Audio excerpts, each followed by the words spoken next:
कारी साहब, जिस तरीके से हनफी हजरात इमाम अबू हनीफा रहमतुल्लाह अलैह की तालीमात को फॉलो करते हैं, उनके तरीके पर चलते हैं, मैं जानना ये चाहता हूँ कि जिस तरीके से नबी सल्लल्लाहु अलैहि वसल्लम की अहादीस सनद के साथ मौजूद हैं, उसी तरीके से क्या इमाम अबू हनीफा रहमतुल्लाह अलैह के अक़वाल और उनकी तालीमात भी मौजूद हैं? नहीं, तो फिर ये इमाम अबू हनीफा के मुक़ल्लिद कैसे हो सकते हैं? शागिर्द जिनको वो पढ़ाते थे, वो शागिर्द कहते हैं कि हमने अपने उस्ताद से ऐसे सुना। जब हमारे उस्ताद साहब हमें पढ़ा रहे थे तो हमने अपने उस्ताद से ऐसा सुना, इंद अबी हनीफा, यानी हमारे इमाम साहब के नज़दीक ये मसला ऐसा था, वो इस बारे में ऐसा फतवा देते थे। अब सच झूठ उनका है। फिर आखिरी बात हम जिक्र करते हैं कि तवातुर के साथ उस मुज्तहिद का जो मज़हब है वो तवातुर के साथ मुक़ल्लिद तक पहुँचा हो। ये जो आखिरी क़ैद है, इसका क्या फ़ायदा है?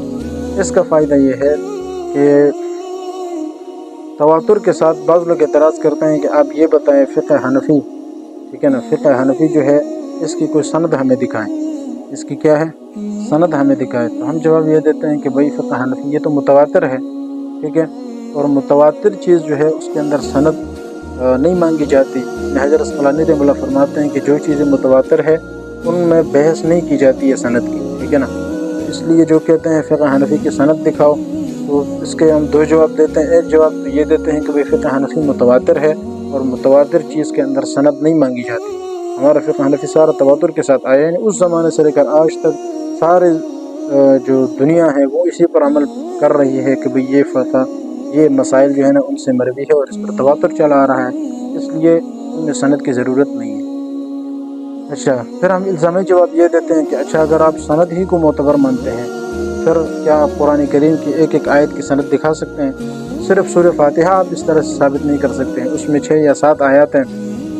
वो जो 7 आयत है उनको आप अगर साबित करना चाहें कि आप एक एक आयत की मुस्तकिल सनद ज़िक्र कर सकते हैं कि भाई ये आयत फ़लाँ ने फ़लाँ से सुनी, फ़लाँ ने फ़लाँ से सुनी, इसका मतलब क्या है कि फिर आप कुरान को भी नहीं मानोगे।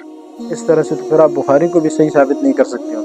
बुखारी के अंदर एक एक हदीस वो आप इस तरीके से एक एक बंदे की तक़लीद करके लेते हो। मिसाल के तौर पर एक मुज्तहिद इमाम बुखारी ने एक हदीस लाई है, ठीक है, तो सबसे पहले तो आपने इमाम बुखारी की तक़लीद की, उसको आपने मोतबर मान लिया और फिर उसकी बात को आपने लिया और लेने के बाद आपने फिर उसकी हदीस को सही समझा और उसने फिर किससे सुना, फिर आपने उसकी तक़लीद की कि वो तक़लीद इसलिए कह रहा हूँ कि वो कह रहे बिला मुतालिबे दलील है।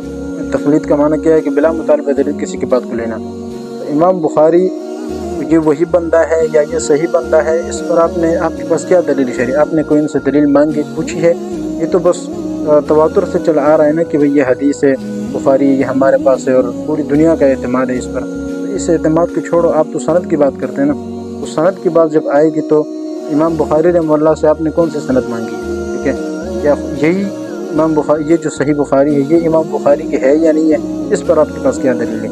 ये भी तो आप बग़ैर सनद की बग़ैर दलील के मांग रहे हैं। इमाम बुखारी ने जिससे लिया उसकी भी आप तक़लीद करते हैं, उन्होंने जिससे लिया उसकी भी, यानी एक हदीस को लेते हुए भी आपको कम अज़ कम 7-8 बंदे या 10 बंदों की जो है ना तक़लीद करनी पड़ेगी, फिर जाके इस हदीस को आप रसूलुल्लाह सल्लल्लाहु अलैहि वसल्लम तक पहुँचा सकते हैं।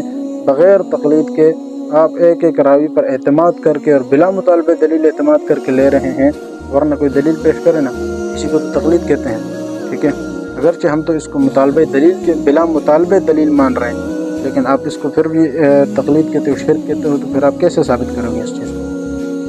तो ये चीज़ें फिर इसका यानी इस तरीके से वो आप कुरान भी साबित नहीं कर सकते, हदीस भी साबित नहीं कर सकते, कोई भी चीज़ दुनिया की आप साबित नहीं कर सकते हैं। तो इसलिए जो चीज़ मुतवातिर हो उसमें सनद का मुतालबा करना ये बेवकूफ़ी है। आखिरी बात हम जवाब ये ज़िक्र करते हैं कि ये जो हिदाया वग़ैरह है इनके अंदर सनद नहीं है, बल्कि इसकी मिसाल ऐसी है जैसे मिशकात हदीस है, मिशकात की किताब है। मिशकात के अंदर क्या होता है कि एक हदीस ज़िक्र होती है, उसमें सनद नहीं होती, बिल्कुल सनद उसके अंदर शुरू में ज़िक्र नहीं है, बस सिर्फ एक रावी का ज़िक्र है, सहाबी का। आखिर में उन्होंने हवाला दिया है कि मिसाल के तौर पर रवाहुल बुखारी, रवाहुल मुस्लिम, इस तरह से हवाला उन्होंने दिया, ख़ुद सनद ज़िक्र नहीं की, बल्कि इशारा दे दिया, हवाला दे दिया कि ये बुखारी मुस्लिम फ़लाँ फ़लाँ किताब की, वहाँ पर फिर पूरी सनद ज़िक्र है। तो ऐसे ही हिदाया वग़ैरह के अंदर जो मसाइल हैं ये मसाइल ज़िक्र तो नहीं है, لیکن یہ حوالہ دیتے ہیں بڑی کتابوں کا، کبھی جامع الصغیر کا حوالہ، کبھی سیر الصغیر، کبھی سیر الکبیر، جامع الصغیر، جامع الکبیر، زیادات مقصود، ان 6 کتابوں کا حوالہ دیتے ہیں۔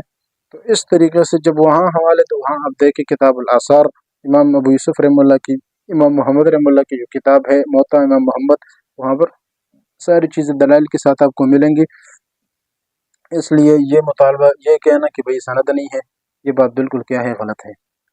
خلاصہ کلام یہ ہے کہ تقلید کی جو تعریفیں ہیں وہ پہلے ہم نے مختصر طور پر کچھ ذکر کیے۔ یہ جو آخری تعریف ہے، اس تعریف کو آپ صحیح الفاظ میں صحیح طریقے سے جب یاد کریں گے تو دنیا جہان کے تمام اشکالات انشاءاللہ آپ کے دور ہو جائیں گے، صحیح طریقے سے آپ اس کو اگر یاد کریں گے۔ تو دعا ہے کہ اللہ تعالی ہمیں اس کو صحیح یاد کرنے کی، سمجھنے کی اور دوسروں تک پہنچانے کی، اور جتنے بھی غیر مقلدین کی طرف سے اشکالات ہیں، اعتراضات ہیں، ان سے بچنے کی اللہ تعالی ہمیں توفیق عطا فرمائے۔ وآخر دعوانا الحمدللہ رب العالمین۔ يرفع الله الذين آمنوا منكم والذين أوتوا العلم درجات والله بما تعملون خبير۔